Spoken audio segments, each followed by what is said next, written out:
Baik, terima kasih atas kesempatan yang diberikan kepada saya. Kami dari kelompok 12 akan mengajarkan materi yang berjudul pemerintah mempartisipasi warga dalam upaya pelestarian budaya lokal, studi kasus di Sulawesi Selatan. Sebelum lanjut, apa sih upaya pemerintah dan masyarakat dalam pelestarian lokal? Alangkah baiknya kita mengetahui apa sih pelestarian budaya lokal itu. Pelestarian budaya dalam Kamus Besar Bahasa Indonesia berasal dari kata dasar yang artinya lestari. Maksud ini merupakan tetap lama-lamanya tidak berubah. Jadi berdasarkan kata kunci lestari tambah awal per dan akhiran an, maka dimaksud pelestarian adalah upaya atau proses untuk membuat sesuatu tetap selamanya tidak berubah. Kemudian mengenai pelestarian budaya lokal,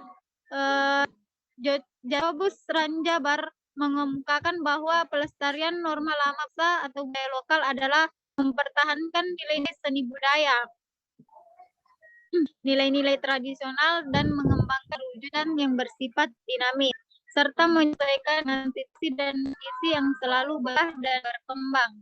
Nah, lanjut. Adapun upaya pemerintah dan masyarakat dalam pelestarian budaya lokal yang berdasarkan Peraturan Menteri Dalam Negeri Nomor 22 Tahun 2007 tentang pedoman pelestarian dan pengembangan adat istiadat dan nilai sosial budaya masyarakat, Pasal 3 yang berbunyi pelestarian dan pengembangan adat istiadat dan nilai sosial budaya masyarakat dilakukan dengan cara yang pertama kontasa, kemudian program dasar dan strategi pelaksanaan.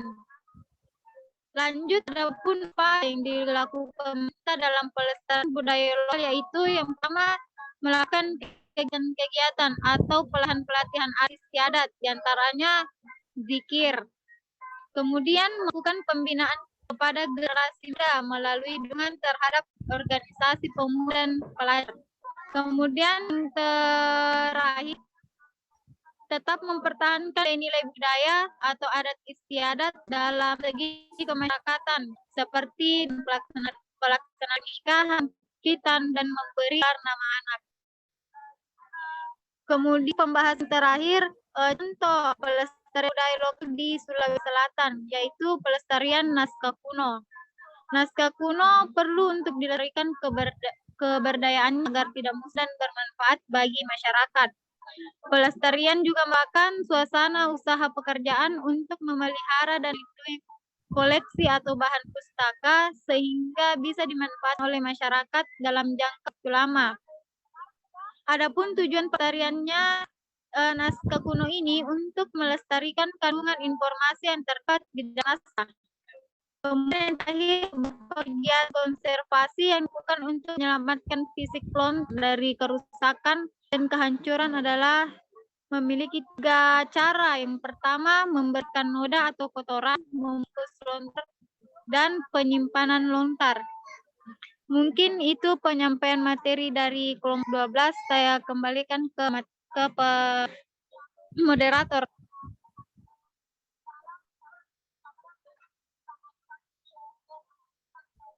Baik, sudah ya kelompok 12 ya. Oke, Pak. Terima kasih kepada kelompok 12. Mohon di-share makalahnya ya, di-share PowerPoint-nya di grup WhatsApp supaya bisa dibaca ulang oleh teman-teman mahasiswa lainnya. Pak. Ketua Rombel sudah screenshot? Iya, Ustaz, sudah. Oke, baik. Khairuddin ya. Khairuddin kayak yang ketua Rombel di sini. Iya, Ustaz. Oke, baik. Sedikit saya memberikan masukan kepada kelompok 12 karena materi kita ini berhubungan dengan budaya lokal yang ada di Sulawesi Selatan. Bagaimana bentuk pelestariannya oleh pemerintah dan warga masyarakat, maka saya anggap bahwa masih perlu ya, bukan kurang, tapi contoh yang diberikan oleh kelompok 12 tadi masih perlu banyak contoh-contoh yang konkret yang perlu disebutkan oleh kelompok 12. Bagaimana sesungguhnya pemerintah? Kan judul materinya itu kan pemerintah dan warga masyarakat ya, bagaimana bentuknya, bentuk atau upaya-upaya apa yang dilakukan oleh pemerintah dan masyarakat dalam rangka melestarikan budaya lokal di Sulawesi Selatan. Nah, saya pikir kelompok 12 baiknya tadi mestinya menjelaskan dulu unsur-unsur kebudayaan lokal. Jenis-jenisnya apa yang dimaksud dengan kebudayaan lokal. Maksudnya jenis bentuk-bentuknya ya. Sudah saya jelaskan di pertemuan yang telah berlalu bahwa setidaknya ada 7 bentuk kebudayaan universal yang dirumuskan oleh Koncaraningrat. Nah, itu sebaiknya diuraikan dulu 7 unsur kebudayaan universal, 7 unsur, lalu kemudian diberikan contoh. Di Sulawesi Selatan ini kan banyak suku, banyak budaya ya, bukan hanya Bugis. Ada Makassar, ada Toraja, ada Endrekang, suku Endrekang, dan berbagai suku lainnya, termasuk juga suku Kajang di Bulukumba. Nah, itu perlu dijelaskan oleh kelompok 12. Peran pemerintah yang betul-betul Anda telah cari datanya itu seperti apa? Saya kasih contoh satu saja ya, supaya adik-adik mahasiswa paham bahwa di pemerintah Sulawesi Selatan itu sudah berupaya untuk melestarikan budaya yang namanya budaya lokal. Nah, salah satu contoh yang saya maksud adalah di Kabupaten Bulukumba ya. Pemerintah Kabupaten Bulukumba, khususnya Bupati Kabupaten Bulukumba itu sudah mengeluarkan yang namanya peraturan daerah. Peraturan daerah yang mengakui eksistensi, mengakui keberadaan hukum dan tradisi yang berlaku di masyarakat suku Kajang. Jadi saya ulangi bahwa salah satu contoh konkret bahwa pemerintah ini memberikan dukungan atau berupaya melestarikan budaya lokal itu salah satunya yang terjadi di Bulukumba, di Kabupaten Bulukumba ya, khususnya kepada masyarakat suku Kajang. Pemerintah dalam hal ini mengeluarkan peraturan daerah, peraturan hukum yang menyatakan bahwa pemerintah mengakui keberadaan suku Kajang beserta hukum adatnya, hukum dan tradisi-tradisi yang berlaku di suku Kajang. Di sini semua mahasiswa sudah pernah ya dengar suku Kajang ya. Mudah-mudahan sudah pernah mendengar yang namanya suku Kajang di Bulukumba yang secara kasat mata atau secara eksplisit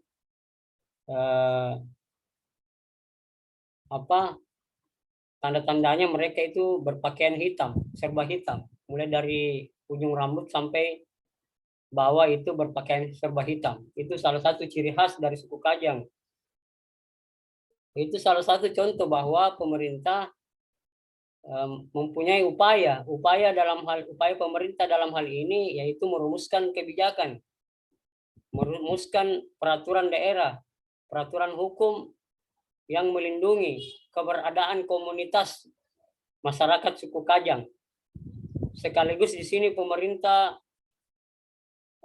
melindungi berlangsungnya yang namanya hukum adat yang berlaku khusus di masyarakat suku Kajang. Jadi sebagaimana yang diketahui bahwa suku Kajang ini memang punya hukum tersendiri ya, punya hukum adat, punya tradisi yang sangat yang sangat dipertahankan dari dulu hingga sekarang ya, terutama dari cara berpakaian, dari cara pernikahan, adat istiadat di dalam perkawinannya ada, dan seluruh aspek kehidupannya mempunyai hukum tersendiri. Agak berbeda dengan kita masyarakat yang di luar suku Kajang itu, hukum yang berlaku yang kita taati saat ini adalah hukum nasional ya, baik itu di bidang hukum pidana, hukum acara perdata, dan berbagai aspek hukum lainnya. Nah itu demikian juga saya pikir di masyarakat Bugis dan Makassar juga sebenarnya punya hukum adat ya. Nah ini tinggal bagaimana kelompok 12 ini menjabarkan bentuk-bentuk peranan masyarakat dan pemerintah, khususnya yang di Sulawesi Selatan, karena tadi saya dengar ini contohnya ini agak meluas. Misalnya diadakan kegiatan-kegiatan kebudayaan, itu kan sudah hampir berlaku, sudah hampir dilaksanakan di seluruh wilayah yang ada di Indonesia. Tapi yang kita inginkan di materi ini adalah fokusnya di Sulawesi Selatan. Saya pikir itu ya, dan saya harap semua mahasiswa berupaya memikirkan materi kita ini. Mungkin saja pernah ada melihat contoh kasus di daerahnya masing-masing, bagaimana pemerintah mempunyai kontribusi, bagaimana masyarakat setempat, bagaimana misalnya lembaga pendidikan berupaya untuk melestarikan budaya-budaya lokal, misalnya budaya yang ada di Kabupaten Pinrang, Kabupaten Sidrap misalnya, bagaimana pemerintahnya di sana, di Parepare juga bagaimana pemerintah. Karena jujur saja saya tidak bisa memberikan banyak contoh karena asal saya di Kabupaten Goa ya, besar di Kabupaten Goa tapi kelahiran Takalar, jadi kurang mampu memberikan contoh yang betul-betul terjadi di kehidupan mahasiswa. Jadi saya berharap nanti mahasiswa semua bisa berpartisipasi, berdiskusi secara voice note, secara lisan. Jadi diskusi kita secara voice note ya, di grup WhatsApp. Memberikan komentar yang terkait dengan materi pelestarian budaya lokal oleh pemerintah dan masyarakat. Baik, itu saja sekedar tambahan untuk kelompok 12 dan sekedar memantik agar mahasiswa dapat berdiskusi di grup WhatsApp nantinya. Mudah-mudahan mahasiswa bisa tetap aktif berdiskusi di 2 pertemuan terakhir. Karena kita lagi 2 kali pertemuan, termasuk hari ini ya. Jadi minggu depan, saya ulangi, minggu depan itu terakhir tatap muka. Dan kita lanjut ujian akhir semester di minggu depan berikutnya. Baik, itu saja untuk hari ini. Saya ucapkan terima kasih kepada kelompok 12 dan seluruh mahasiswa yang berkesempatan hadir. Saya mendoakan semua mahasiswa bisa tetap sehat walafiat dalam menjalankan proses kuliah hingga ujian akhir semester. Tetap jaga semangat dan tetap juga melaksanakan tugas individunya ya, karena masih ada 1 kali tugas individu yang harus dikerjakan. Termasuk juga tugas untuk kelompok 13.